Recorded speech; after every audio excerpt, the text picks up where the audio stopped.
Hi guys, అందరికి కూడా good morning. ఇవాళ వీడియోలో ఏంటంటే ఇంటెలిజెన్సీ బ్యూరో నుంచి అయితే జాబ్ నోటిఫికేషన్ అయితే రిలీజ్ అయింది. So ministry of affairs, home affairs నుంచి అయితే రిలీజ్ కావడం అయితే జరిగింది. సో ఇది వచ్చేసరికి మనమైతే ఆన్లైన్ ద్వారా అయితే మనమైతే అప్లై చేయాల్సింది అయితే ఉంటుంది.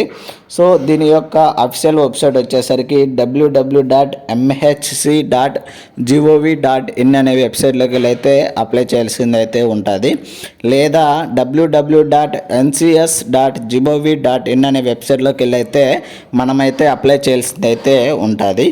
సో ఫస్ట్ ఇక్కడైతే పోస్ట్ డీటెయిల్స్ అయితే చూద్దాము. సో పోస్ట్ నేమ్ వచ్చేసరికి అసిస్టెంట్ సెంట్రల్ ఇంటెలిజెన్సీ ఆఫీసర్ గ్రేడ్ 2 అని అయితే ఇవ్వడం జరిగింది. సో లేదా ఎగ్జిక్యూటివ్ అని అయితే ఇవ్వడం జరిగింది. ACIO-2 ఎగ్జిక్యూటివ్ అని అయితే ఇవ్వడం అయితే జరిగింది. సో ఇది వచ్చేసరికి క్లాసిఫికేషన్ వచ్చేసరికి general central service group C అని అయితే ఇవ్వడం జరిగింది. నాన్ గెజిటెడ్, నాన్ మినిస్ట్రల్ అని అయితే ఇవ్వడం అయితే జరిగింది.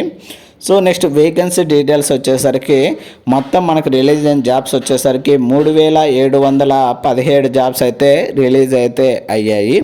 సో కేటగిరీ వైజ్ చూసుకుంటే ఓసీ వాళ్ళకి వచ్చేసరికి 1537 జాబ్స్ అయితే రిలీజ్ అయితే అయ్యాయి. నెక్స్ట్ ఈడబ్ల్యూఎస్ వాళ్ళకి వచ్చేసరికి 442 జాబ్స్ అయితే రిలీజ్ అయితే అయ్యాయి. నెక్స్ట్ ఓబీసీ కేటగిరీకి వచ్చేసరికి 946 జాబ్స్ అయితే రిలీజ్ అయితే అయ్యాయి. నెక్స్ట్ ఎస్సీ కేటగిరీకి వచ్చేసరికి 566 జాబ్స్ అయితే రిలీజ్ కావడం అయితే జరిగింది. నెక్స్ట్ ఎస్టీ కేటగిరీకి వచ్చేసరికి 226 జాబ్స్ అనేది అయితే రిలీజ్ కావడం అయితే జరిగింది. సో దీనికి సంబంధించి శాలరీ విషయానికి వచ్చేసరికి లెవెల్ 7 అండి. సో నాకు శాలరీ ఇవ్వడం అయితే జరుగుతుంది. 44,900 నుంచి 1,42,000 వరకు అయితే మనకైతే శాలరీ అనేది అయితే ఇవ్వడం జరుగుతుంది. సో ఇది వచ్చేసరికి స్పెషాలిటీ గ్రేడ్ సెక్యూరిటీ అలవెన్సెస్ వచ్చేసరికి మనకి 20% ఎక్స్ట్రా అలవెన్సెస్ అయితే ఉంటాయని అయితే చెప్తున్నారు.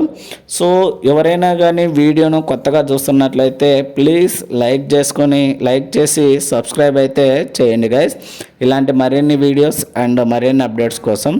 సో ఈ వీడియోకి అయితే 10 లైక్లు అయితే టార్గెట్ అయితే ఇస్తున్నాను, ప్లీజ్ లైక్ చేయండి గైస్. సో నెక్స్ట్ వచ్చేసరికి ఎడ్యుకేషనల్ క్వాలిఫికేషన్ విషయానికి వచ్చేసరికి ఎవరైతే గ్రాడ్యుయేషన్ చదివి లేదా ఈక్వివాలెంట్ చదివింటారో రికగ్నైజ్డ్ యూనివర్సిటీ నుంచి వాళ్ళైతే ఎలిజిబుల్ అని అయితే చెప్తున్నారు.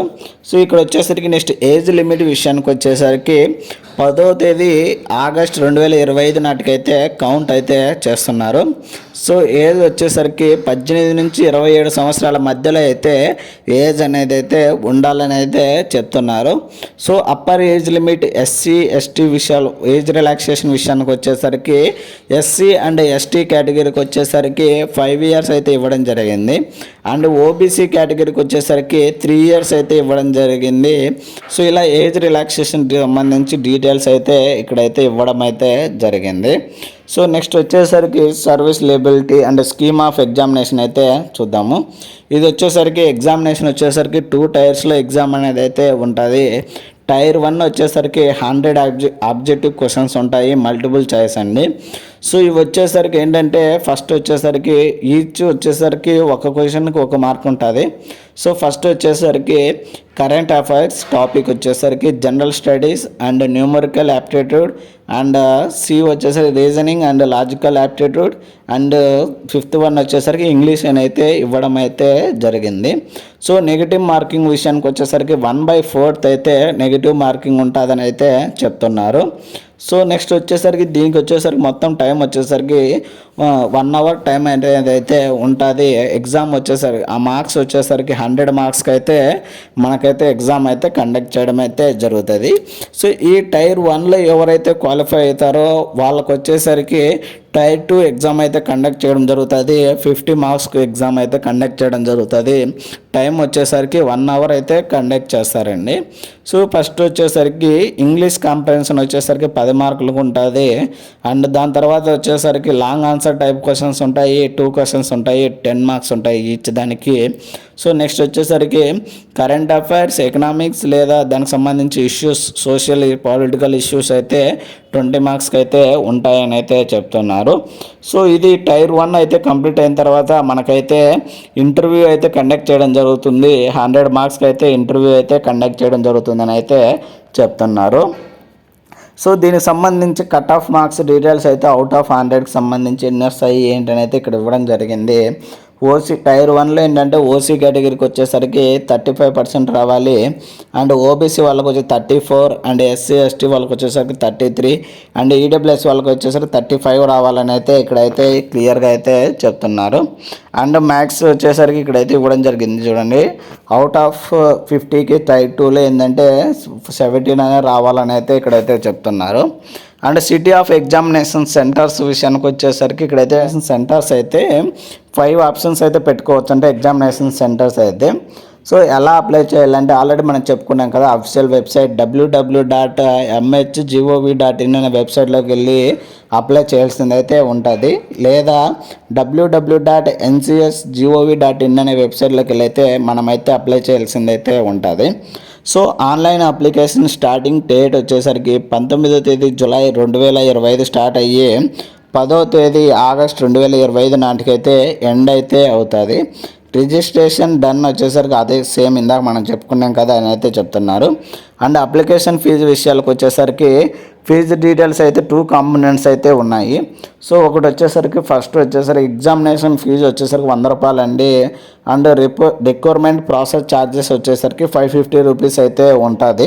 సో ఎవరైతే ఆల్ కేటగిరీస్ ఫీజుకి సంబంధించి ఆల్ కేటగిరీస్ వాళ్ళైతే రిక్రూట్మెంట్ ప్రాసెస్ ఛార్జెస్ అయితే 550 రూపాయలు అయితే ఫీజు పేమెంట్ చేయాల్సి ఉంటుంది. And male candidates of OC, EWS and OBC candidates వచ్చేసరికి ఎగ్జామినేషన్ ఫీజు 100 రూపాయలు, in addition recruitment process charges 550 అయితే కట్టాల్సింది ఉంటుంది. మొత్తం టోటల్ 650 రూపాయలు అయితే మనమైతే అమౌంట్ కట్టాల్సింది అయితే ఉంటుంది. సో ఎవరైతే SC, ST and female candidates or ex service man వాళ్ళు ఉంటారో వాళ్ళకు వచ్చేసరికి ఎగ్జామినేషన్ ఫీజు అయితే 100 రూపాయలు అయితే కట్టాల్సింది అయితే ఉంటుంది. రిక్వైర్మెంట్ ఛార్జెస్ అనేది అయితే సో వీళ్ళకైతే అమౌంట్ అనేది అయితే ఎగ్జామ్టెడ్ అనేది అయితే ఉంటుంది, 550 రూపీస్ అనేది అయితే ఇవ్వడం జరిగింది. పేమెంట్ వచ్చేసరికి ఆన్లైన్ లేదా ఆఫ్లైన్ మోడ్ అని అయితే చెప్తున్నారు. సో మనమైతే ఆన్లైన్ ద్వారా పేమెంట్ చేయడం అయితే బెటర్ అని అయితే చెప్తున్నాను. అండ్ ఇంకోటి ఏంటంటే పేమెంట్ అనేది వన్స్ పేమెంట్ చేస్తే అది వచ్చేసి నాన్ రీఫండబుల్ అని అయితే చెప్తున్నారు. అండ్ ఇక్కడైతే కొన్ని జనరల్ ఇన్స్ట్రక్షన్స్, కొన్ని వార్నింగ్ డీటెయిల్స్ అయితే ఇవ్వడం జరిగింది గైస్. సో ఇది ఇవాల్టి వీడియోలో ఇంటెలిజెన్సీ ఆఫ్ బ్యూరోకి సంబంధించి ఫుల్ డీటెయిల్స్ అయితే.